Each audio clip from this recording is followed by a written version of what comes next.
Good day and welcome to the Corey Morgan Show. I am indeed, of course, Corey Morgan. This is the Western Standard's weekly show to cover news issues. I talk to interesting guests, offer you my opinions and rants. And for those who are tuning in live, we got the opportunity to interact, send questions my way, questions to the guests, or even have some discourse amongst each other. I see Mr. Stanley already checking in there in the comment scroll. As always, I just like to remind everybody, keep it civil. We can get rough and tough on each other and Twitter and spots like that. But on this show, we do want to stay polite with each other, even if we hold strongly held views. If you didn't hold strongly held views, you probably wouldn't be tuning in already.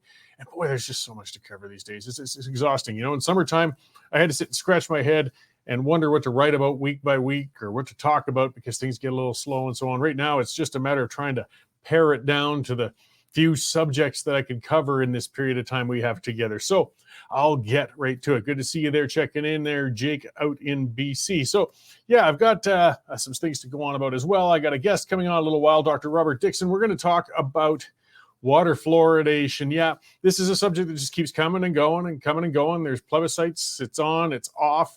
It looks like Calgary's moving back into it soon. And some people, including Dr. Dickson, have some serious concerns about it. So we'll chat about that and look at some of the issues going on with that subject. I mean, I got to admit, I get more inclined to saying, I just wish it'd be over and leave it in the background. But obviously, a lot of people are still seriously concerned about it.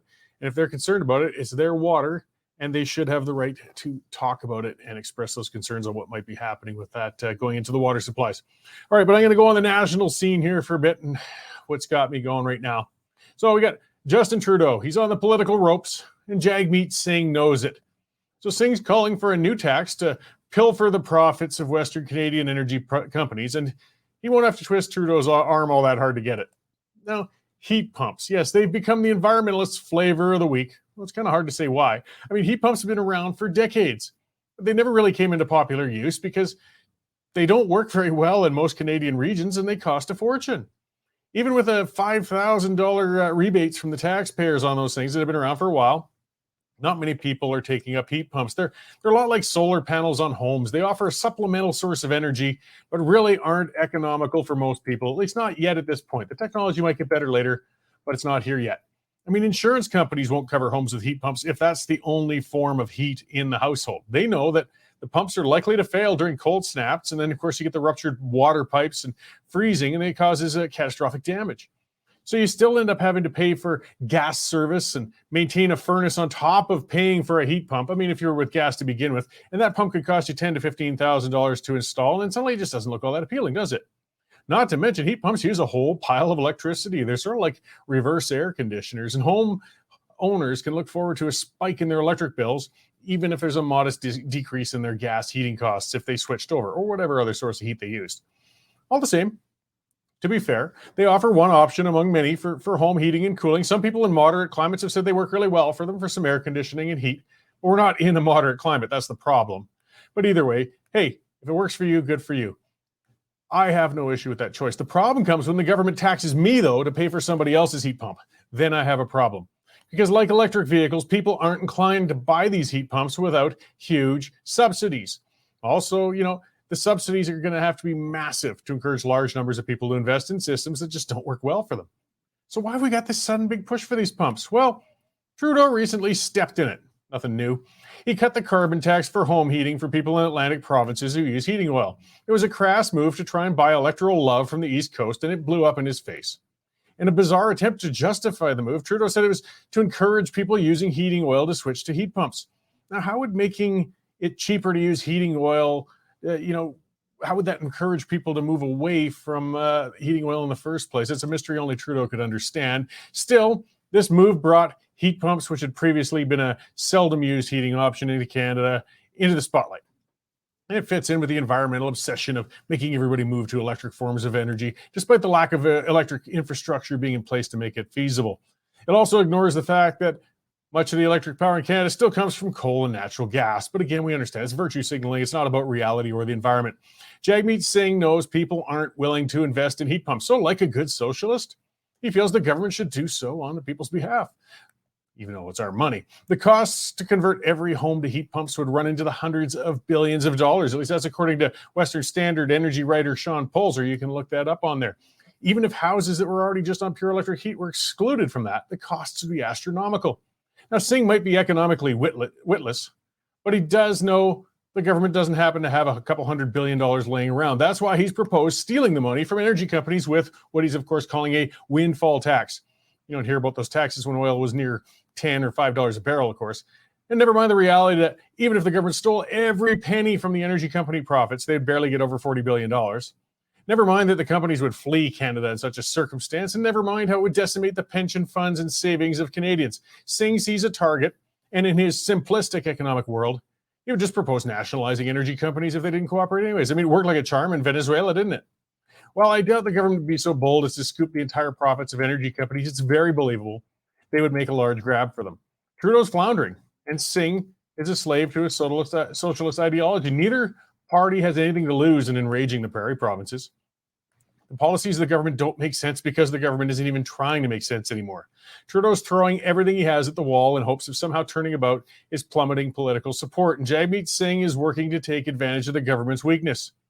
Get ready for it, folks. Get ready for the National Energy Program Part 2 as the Liberals hit the wall, because the Liberals and NDP won't be able to restrain themselves for much longer, and Justin would be more than happy to join in with Singh and try and do to Alberta what his dada failed to do the first time with the National Energy Program. Be on guard, guys. Singh's calling for it, and Trudeau will be listening soon.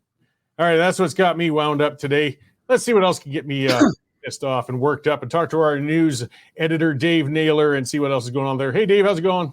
It's going great, Corey, but just a quick story to tell our viewers and listeners out of the UCP convention in Calgary, 3,700 delegates on the weekend.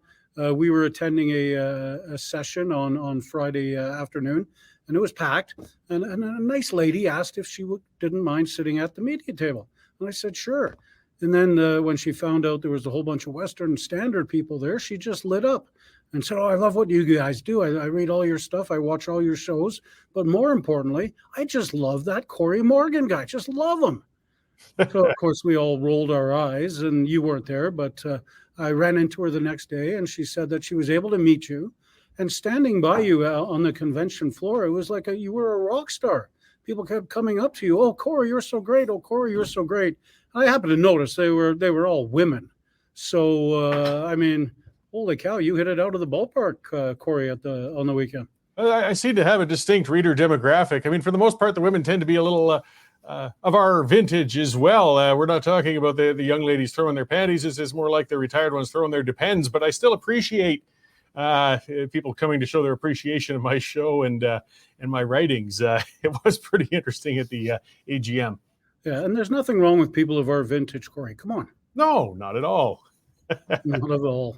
So it's been a very busy morning here at Western Standard World headquarters, led off by the, as promised, UCP dismantling of Alberta Health Services. It's a massive undertaking, very complicated, but basically they're going to take everything, all responsibilities away from AHS except for hospitals, acute care. They are setting up, special bureaus, bureaucracies to run things like mental health and addiction, seniors care. So it's going to be a very interesting few years ahead for AHS, or what's left of it. And as you know, Corey, the Premier Smith campaigned on that very issue of blowing up AHS. Rebecca Schultz is mocking her good friend Stephen Guilbeault for failing to meet emissions targets. The report was out yesterday from a federal watchdog that said the Liberals are failing miserably to meet emissions targets. Our best friend of the Western Standard, Gil McGowan, and NDP leader Rachel Notley is chiming in with their disgust over the fact that Premier Smith will be sharing the stage with Tucker Carlson at an event in Calgary in the new year. And I understand tickets are selling like hotcakes. So if you did want to go, you better get yours quickly. The London Cenotaph down in Whitehall in London is being closed to the public this Sunday for the big Armistice Day celebrations. Authorities fear that an expected march of tens of thousands of pro-Hamas supporters would try and disrupt the Remembrance Day ceremonies. So police are blocking off all roads leading to the cenotaph and will not allow the public anywhere near it. If you're a fan of CBC, and we all know that nobody is, this hour had 22 minutes. Had Premier Smith on last night, and they were joking about Guilbeault's plans for home heating systems and whatnot. So apparently it was quite funny. And what else is worth mentioning? Oh, if I don't know if you cook with olive oil at all, Corey, but apparently that is now shot up in price to whereas a barrel of olive oil is 15 times more expensive than a barrel of crude oil. So that's interesting. Our Sean Polzer has all the details of that are up there now. So that's what we've got for now, Corey. I understand I'll be joining you on the pipeline tonight. So I look forward to that. You bet. And yes, you have. You tend to throw a curveball at me at these news check-ins every time, but I have to. But you've really actually managed to embarrass me a little this time, Dave. So good work. Thanks. And I'll see what I can do to you on the pipeline. Corey, I mean, it was the truth. I was standing there with our opinion editor, Nigel, and we were just shaking our heads. Steady stream of women coming up and saying how great you are. I felt embarrassed for you, to be honest. All right. Okay. Thanks, Dave. I'll see you after the show. We'll get ready for the pipeline. Thanks, Corey. Yeah, that is our news editor, Dave Naylor, covering the important things and the trivial, as we saw from the UCP AGM. So this is when I like to remind everybody, too. I mean, look at all those stories. And if you look at it on the scroll, the Western Standard is out there on the ground. We are not beholden to the government. We're independent. And the reason for that is because you guys have subscribed. So I know people like to curse about paywalls, but it's the way we can keep doing this. If you haven't taken out a subscription yet, get on there, guys. westernstandard.news/membership. It's $10 a month, $100 for a year. Again, it's just like you used to pay for a newspaper subscription, things like that. And it keeps us rolling and allows us to keep doing these shows and having all those great reporters and editors out there to make sure that you guys have got good, reliable news out there. So something we're going to be hearing a lot about in the news, probably nationally, because it seems when Danielle Smith does things in Alberta, it tends to shake things up across the country these days because she's unlike a lot of other premiers in taking on things that are typically taboo. And, others aren't. Well, I mean, the biggest sacred cow of all in Canada is the healthcare system. So one of the things Dave mentioned, people outside of Alberta might not be familiar with, she's taking on AHS. That stands for Alberta Health Services. And the rhetoric is already ramping up, that Danielle Smith's going to blow up Alberta Health Services and she's going to end public health care and all the usual crap that comes out of opponents. We got to remember AHS. That's the bureaucracy, okay? That's the organizational hub of the health services. That's where all the pointy-headed pencil pushers and bureaucrats sat. That's where they determine things, and they've done a terrible job. She's not going after public health care itself. Premier Smith is going after the bureaucracy, and I tell you what, the bureaucracy has not been functioning well. It hasn't been efficient. Services have been slow. It's been difficult. I mean, everybody says the same thing. You talk to people when they get services in Alberta in the health system, it's the same thing. Once they get in, the service is fantastic. We've got some of the best healthcare professionals in the world, and we've got fantastic facilities and means to do it. The problem is you could be waiting a very, very long time to get in there in the first place. That's the issue. Unfortunately, if you want to call it free, fine, even though it's costing you out of your taxes, it won't matter if you don't make it in time to take care of whatever condition you may need treated.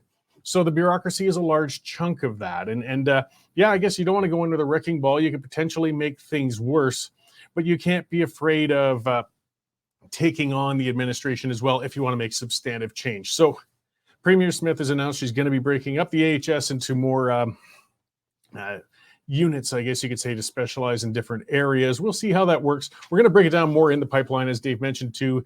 That's our other show that'll be coming on a little later because it is a big issue. And healthcare, I mean, it's something Canadians, well, everybody relies on. You certainly, you might not think about it until you suddenly need it. And then suddenly it's the most important policy in the world for you, of course. But we really need to work on fixing this system up. So that segues in. I'll get on with my guest here in just a moment. Something I guess you could, we talk about monopolized public services, and one of those in the city anyways is water supplies. You can't drill a water well in Calgary and get your own water, so you're reliant on what they put in the water on your behalf.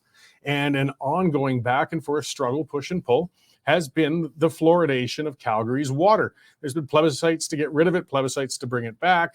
We just can't seem to stop on this, but there are some concerns. People have some serious concerns with it. And that's a person I have on, Dr. Robert Dickson, and this is something he's really taken on as a cause and specialized in is concern with the water fluoridation. So he's coming to the studio today to talk to us a bit about it. So welcome to the show, Dr. Dickson. Thank you for coming in. Nice to be here, Corey. Thanks for having me.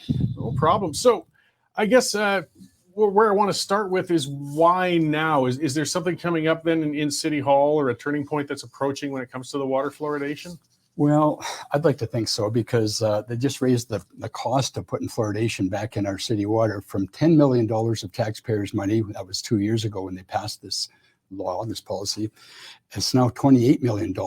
So I think that's a very significant point to be brought up before council, amongst other things. Yeah, and you're going to go into the other things right away here. But I mean, that's one of the areas that people could be concerned about too. I mean, we had it in before, and of course, in the typical manner of government bureaucracies, boy, it suddenly gets expensive to bring something back that we already had in the first place. So the first place this is of concern is at your pocketbook. Mm-hmm. I suspect your bigger concern, and from what I've looked into, though, is I guess the possible health effects of fluoridation within people's water supplies. Absolutely.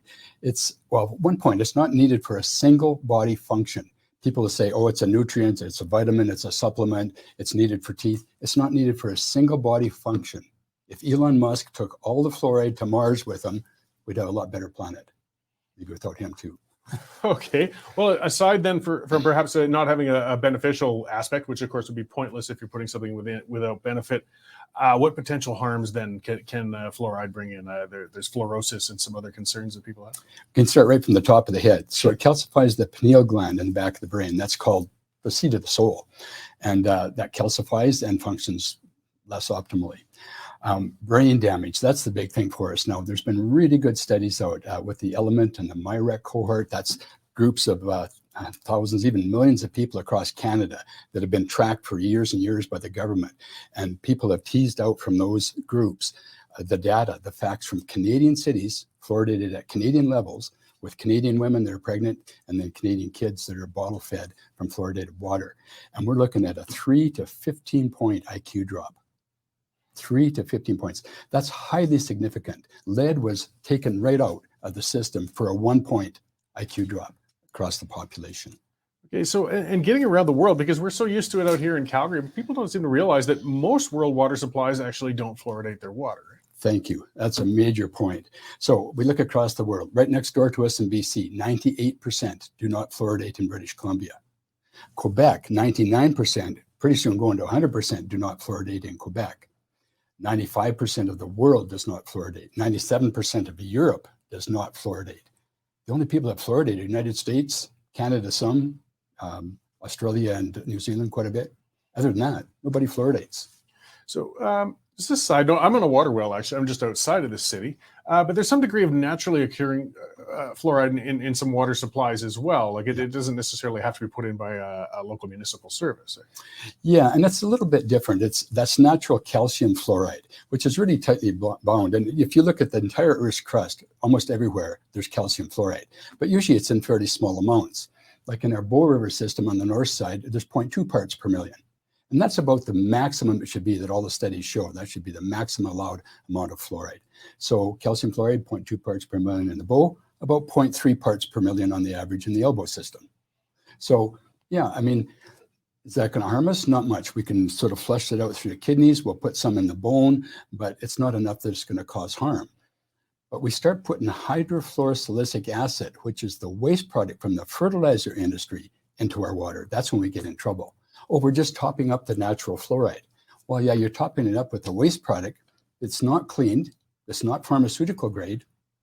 And for what point? It doesn't do much. Well, that's the next question I kind of want to come to. I guess perhaps to a degree you'd have to theorize on that. What is the motivation then? I mean, seems like it's a big headache for city council. I mean, they're going back and forth. They got a lot of other things you'd think most of them would rather deal with.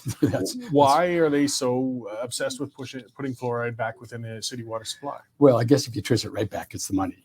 So it's big for the fertilizer industry in Florida and China.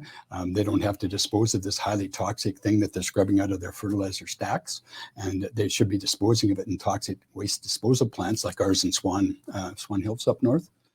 And so they actually, instead of paying a huge amount of money to dispose of this toxic product, they've convinced it it's good for kids, and they get to dump it in our city water and get paid for it. That's pretty good end around for industry.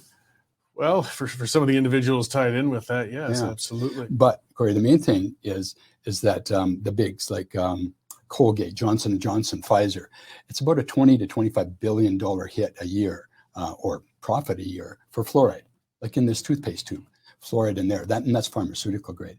But that's a big amount of money that they're making, $20 to $25 billion a year on toothpaste, gels, foams, rinses, dental products, all those things. Yeah. But that's topical. I was about to say, though, with Colgate and such, you'd think they'd rather it not go into city water supplies, because they could say, if you want the fluoride for your children, for yourself and others, you buy our products and you can choose to get it yourself. If anything, it would harm their market by having it put into municipal supplies, because people would say, well, I don't need your product. No, we wish they'd be saying that, but they don't. And their fear is that if water fluoridation goes down, then that'll give fluoride a bad name, and they'd lose a big amount of their market share. Do you know what's on a tube of toothpaste, like this particular one, what it says here? Warning, keep it out of the reach of children under 6 years of age. If more than used for brushing is accidentally swallowed, get medical help or contact the Poison Control Center right away. I would attribute that, though, more to our lawyers who make sure you cover your butt on everything you consume. No, it's true. It's toxic. There's been people die from consuming too much toothpaste. Yeah, there's a lot of products in our bathrooms, though, that if we did consume too much of them, we could get into that is true, but we don't put them in our water and say take as much as you want for the rest of your life. No, and that's where my big issue lands with it in particular. It's just that it's choice, and then you don't have a choice when you have a city water supply. You only have one provider. It's not like you could say, well, I could turn on this fluoridated tap over here and this non-one if I choose otherwise. It's kind of everybody has to get it or nobody has to get it. And speaking as a libertarian individual, well, then in my view, it should be nobody gets it, and they can choose to get it on their own if they like otherwise. And there's lots out there, topically and cheap. Yeah. And that's where the effect is. If there's any effect, it's topically. It's not ingested. It doesn't really do anything ingested except harms. Mm-hmm. And that's harms not just to the brain, but to the thyroid in women that are susceptible. 20% of Canadian women are low in iodine, and they're very susceptible to harms from fluoride. Harms to our bones. It makes bones thicker, but more fragile and easy to break. Harms to our kidneys. If you have any kidney problems at all, don't go anywhere near fluoride. Harms to our gut microbiome. I mean, you go right from top to the bottom. It harms every single cell, organ, system in our body. Well, likewise with iodine, for example, they iodize salt to make sure everybody can get it. But if you don't like that, you can find salt products without it. Exactly.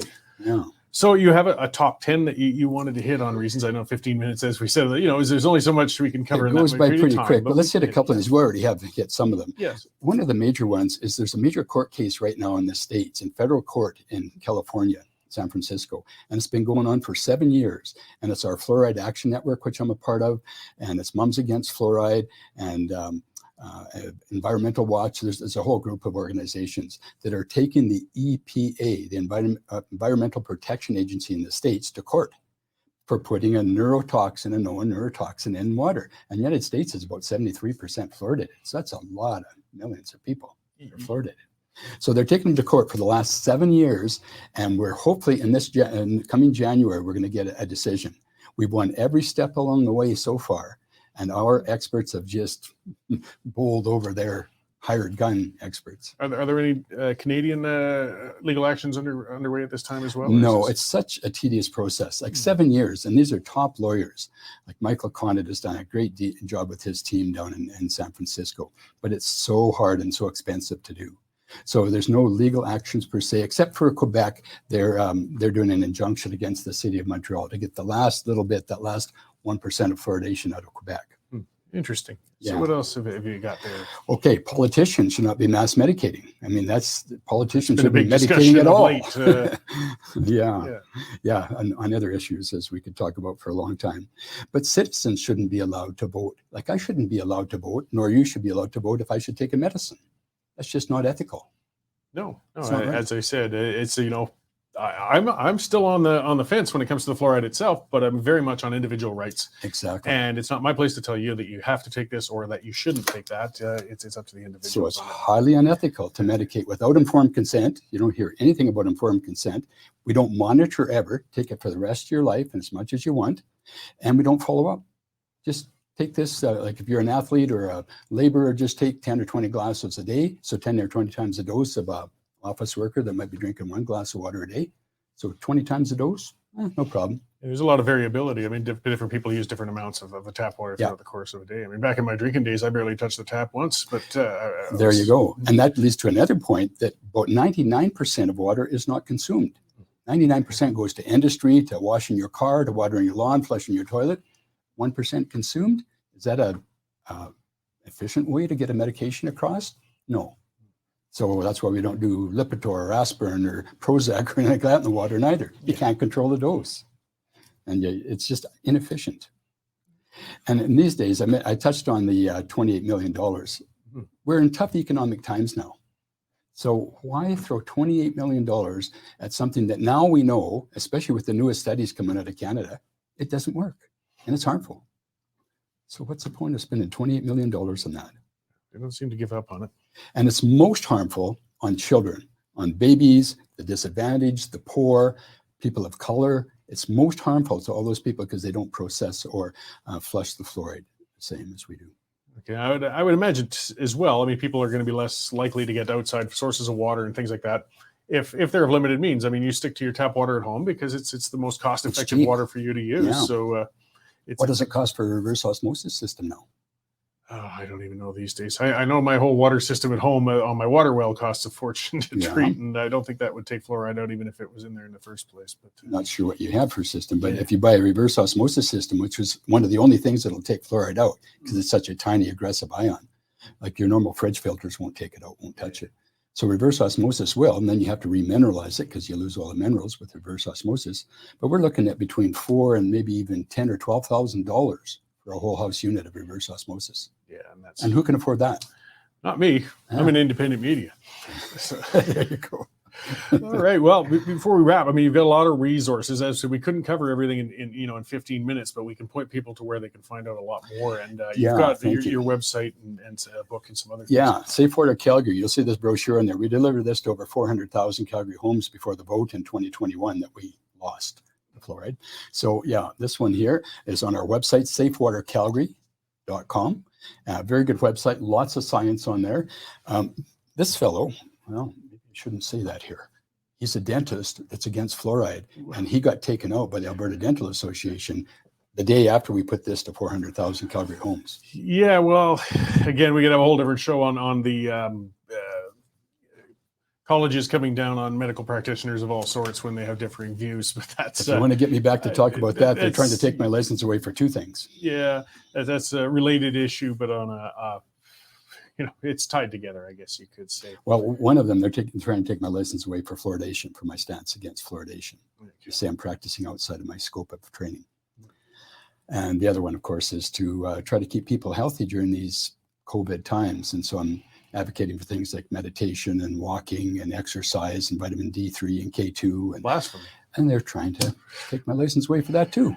Yeah, it's controversial when we don't allow differences in thought and something of science that changes as much as medical. I mean, we're still learning all the time some of the things that are more effective or less effective. Exactly, yeah. Science has to change. That's what science is. So I just have to say that these are my views, not the views of the College of Physicians and Surgeons. Okay, no problem. And I'm sorry, and you've got a book here with you before I let you go. Oh, thank you. Yeah. This is the best book that's ever been written on fluoride. It's called The Case Against Fluoride, and it's written by my good friend, Dr. James Beck, and also Paul Conant, who's the head of the Fluoride Action Network out in New York, and Dr. Meckling, who's a PhD out of England. And the three of them wrote this in 2010. And it is an excellent, excellent book. It still stands today, despite all the new studies that are out. Like now there's, I think, 77 of the last 85 studies out show neurotoxicity or brain damage. And that's after this book came out. But yeah, if anyone wants to come up to speed, great book.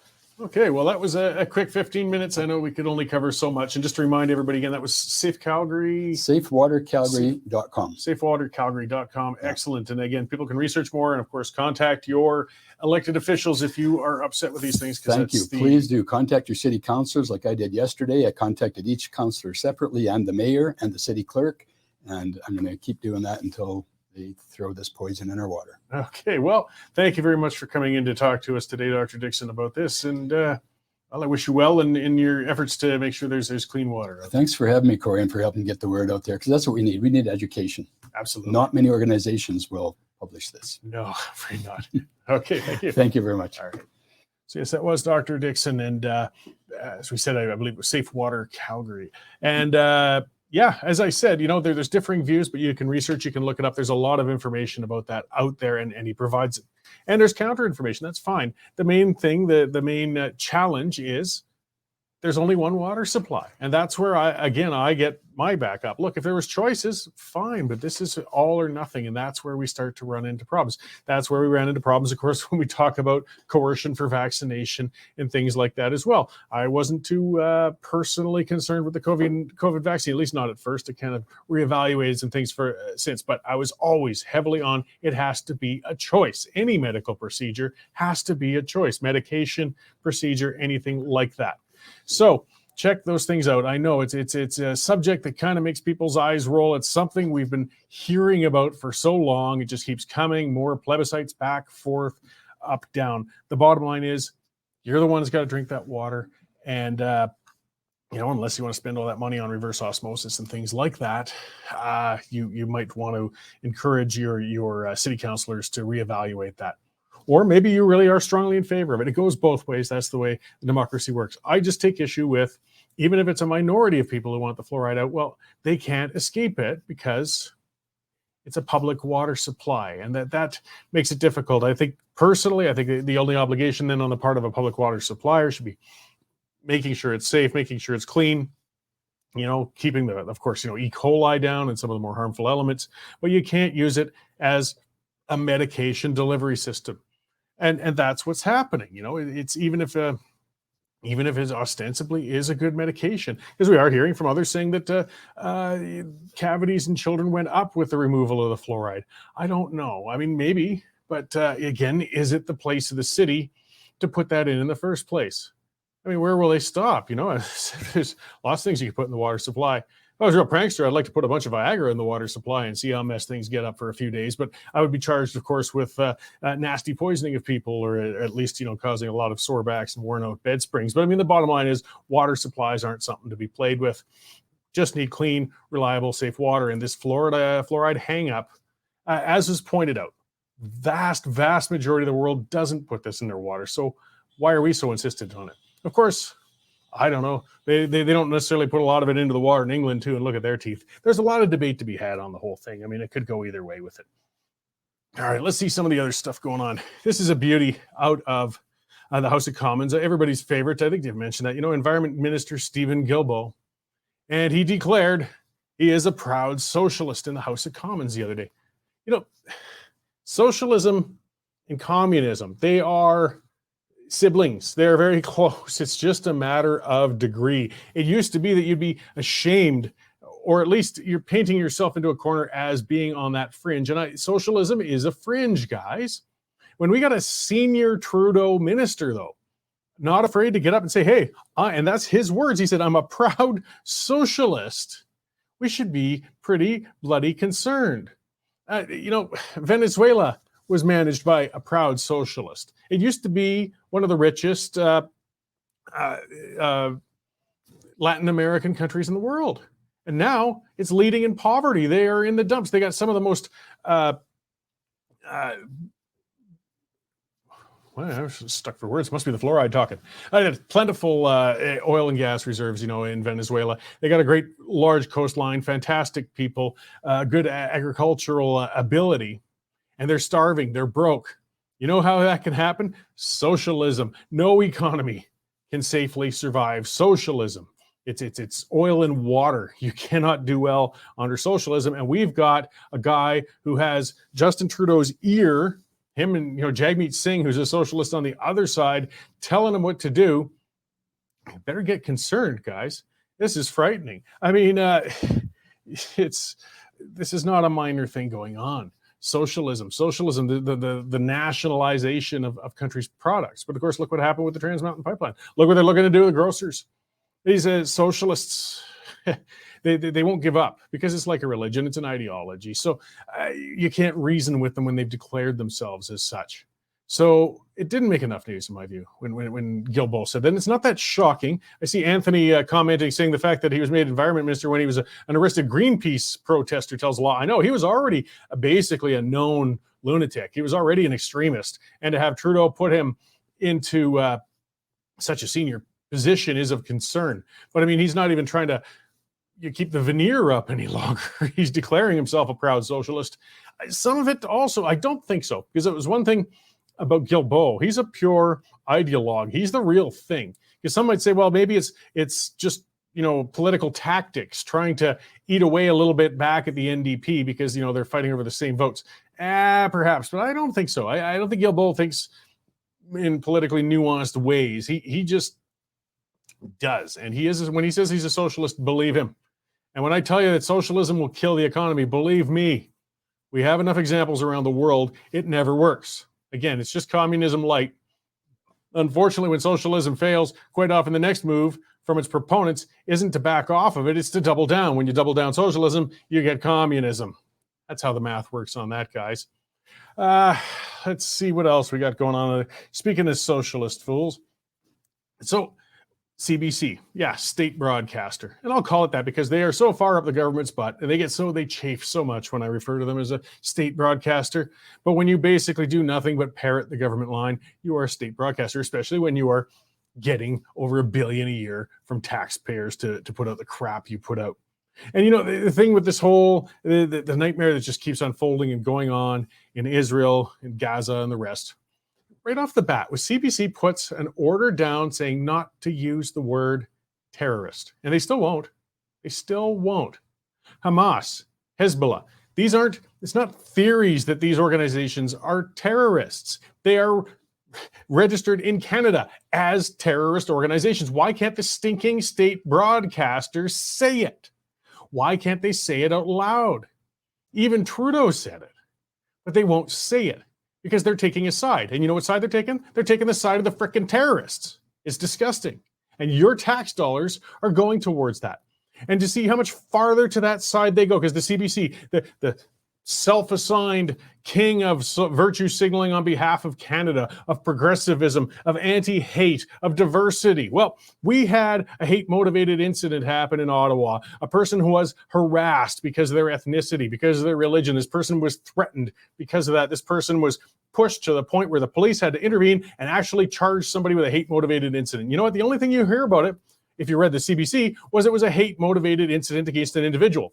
What the CBC wouldn't say was it was a rabbi. It was a Jew. It's not worth mentioning then, apparently. They did not once in their whole headline or story on this person being charged did they mention that. They just said it was a hate-motivated incident. They don't want to ever say perhaps the Jews might be victimized by somebody because the CBC is supporting Hamas, essentially. They are. That's the side they're leaning on. So let's not beat around that bush. I've had it with that. When you can't even say the word Jew, you guys are pathetic. And I'm paying for you. And that gets me stirred up. And I really want to see you guys defunded. My God, if Poilievre gets in for even one thing and gets one promise done, defunding you clowns would be one of the best things he can do. How pathetic are you? Had it been a Muslim who was targeted with a hate-motivated incident, you guys would have had that plastered all over the place. Had it been an Asian person, had it been anybody. Except this, because that doesn't fit with your pro-Hamas standpoint when it comes to the Gaza-Israel conflict going on right now. So you don't want to say that because that would perhaps show that, oh my God, they have demonstrated hatred towards Jews. Yeah, you think? They cut the heads off their babies, you clowns. By the way, enough about the CBC. Hard to keep my lunch down when I think of those guys. Let's talk about some other fools. This was a beauty out of Treasury Board President Anita Anand. This was great. This shows government at its best, at its own tone deaf. Saying they're going to promise it very soon now that it's been released, thanks to Blacklocks. I love those guys. They put out great stuff. And they're sending, they spent money, $669,500 to hire a consultant for advice on how to save money on consultants. Yeah, that's not a typo. KPMG, which again, boy, they certainly get some really cozy contracts there with the government. But you spent, close to $700,000 on a consultant asking how to save money on consultants. This was similar, I guess, when Jason Kenney started up the whole ministry to end red tape, when obviously, the first thing that ministry should have done is basically shut itself down because it was creating a whole new industry and a bunch of red tape. Just do it. Just do it. You don't have to spend it. Yeah, angry Canadians say, I would have done it for $500,000. Yeah, you bet. If it was put out to bid, I bet we could even have found somebody who could have done the report for $50,000. But all the same, it still would have been $50,000 too much spent on consultants when you guys, are just, they're just something else. But that's why we're going broke, guys. It's not that complicated. Here's something where they're showing a little bit of good common sense. So this one's a fun one. So even the feds won't buy electric vehicles. Yeah, federal departments are avoiding electric cars because they said they're too costly. Really? So we're supposed to buy these things. We're supposed to upgrade our houses. Our provincial governments or local private electric providers are somehow supposed to upgrade the grid to be able to keep up with it. And of course, all those riders on your electric bill and all that good stuff is supposed to get you into those electric vehicles. But the government, on the other hand, no, we can't buy those things. So yeah, let's see, we got 17,260 government vehicles, which is probably 10,000 too many for whatever the hell they do anyways. Of all of those, only 3% are zero emission. You would have thought when they're bending over backwards and they're spending billions on battery plants of your money, my money, when they're telling us we must go on to these things, they won't do it themselves. Maybe the bureaucrats don't want to drive an electric car. Don't blame them. Problem is, we've got to pay for them. So yeah, does the government even take their own crap seriously? I don't know. They've had recent embarrassment, though. I mean, that's funny. Stephen Guilbeault stating Tuesday that Canadians, this is the other neat thing, Canadians need to take further actions to meet climate targets because they've been embarrassed.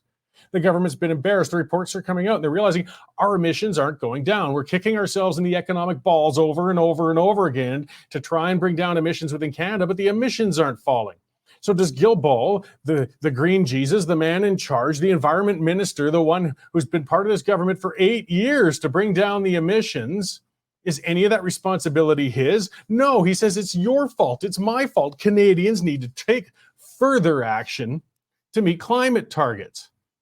Not once do you say maybe your actions suck, they've failed. You've had a carbon tax in for this long. Shouldn't the emissions have been dropping by now? But I mean, the government doesn't care. The carbon tax, if it really mattered, then the government would never have cherry-picked and lifted it on the maritime provinces, would it? I mean, this is too important. The world is at stake. The earth is boiling.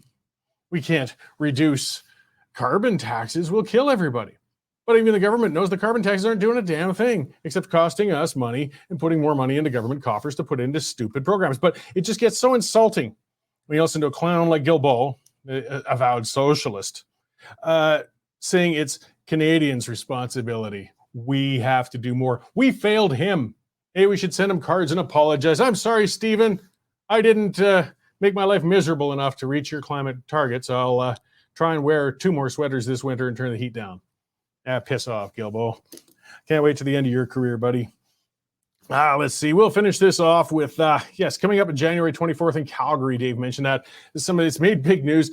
Tucker Carlson's coming to Calgary. He's going to do a sit-down event at the TELUS Convention Center. It's at January 24th. Pretty expensive. I think some of those tickets, you really got to like Tucker Carlson, I guess, if you want to go to it. But a lot of people do. It probably will be a sold-out event. It's going to be moderated by Brett Wilson. Brett's been on the show before, of course. He's always an interesting guy to chat with. And, of course, most controversial of all, Premier Danielle Smith's going to be on there with him. And, of course, yes, the NDP are losing it over that. God, so what? I mean, really? Is that how controversial it gets? She is not even allowed to sit with a person who really is, whether you like him or don't like him, an iconic conservative voice in North America. He left Fox and, they thought that's going to be the end of him. No, actually, he moved on to Twitter, and his shows on Twitter get views in the tens of millions of people. So it's significant, and people want to listen to him. They like hearing what he has to say. Or maybe they don't like hearing what they have to say, but they tune in to hear it. So why is it, though, not allowed? Because that's kind of the point they're making about it. It's not allowed. Smith shouldn't even be sitting down. It's just somebody, they shouldn't be platforming this guy. Guys, he already has a pretty high platform. He's doing quite all right. I don't think Premier Smith is raising him any. He's already got a fan base here, and particularly in the States. That's why the TELUS Convention Center, even at a couple hundred to 500, I think, a seat, is going to fill right up for people wanting to listen to this and go to it. Get over yourselves. You know, the premier is allowed to sit down with influential figures like this at functions that a lot of people will go to. If you don't like it, here's the neat thing. And I threw that out on Twitter just yesterday. The neat thing is you don't have to buy a ticket and go. Yeah, easy as that. You know, you can go up to Edmonton, listen to Gil McGowan go on about something or whatever you want. You don't have to see Tucker Carlson. It's not mandatory. So get over it. It's not a big deal. And yeah, it's just this cancel culture. It really does come down to that. I don't like that point of view. Thus, it should never be exposed. Well, too damn bad. It's going to be. It's probably going to be a great success. I'm going to be stateside over that period of time. I won't be able to attend this. I'm not sure. I'm not so huge on Tucker Carlson that I don't know if I'd spend a couple $100 to see it. That's just me. Obviously, thousands of people will be more than willing to, and it's going to be quite an event. We'll close it out with that, though, guys, and I'll leave it there. Keep watching. I appreciate you coming in to talk or listen to me talk to you today. I appreciate the comments, guys. I see lots of them there today. And yeah, watch for the pipeline. It's going to be another good one. I'll be with our opinion editor, Nigel Hannaford, and Dave Naylor, our news editor, and we'll cover a lot more topics in depth. And yeah, keep subscribing to The Standard. We will see you all again next week at this time. Canadian Shooting Sports Association. Without the CSSA, our gun rights would have been taken long ago. These guys are on the front lines helping to draft smart and intelligent firearms regulations and legislation in Canada, and more importantly, educating the public about how we keep guns out of the hands of the wrong people. We've become a member. It's absolutely worth every penny.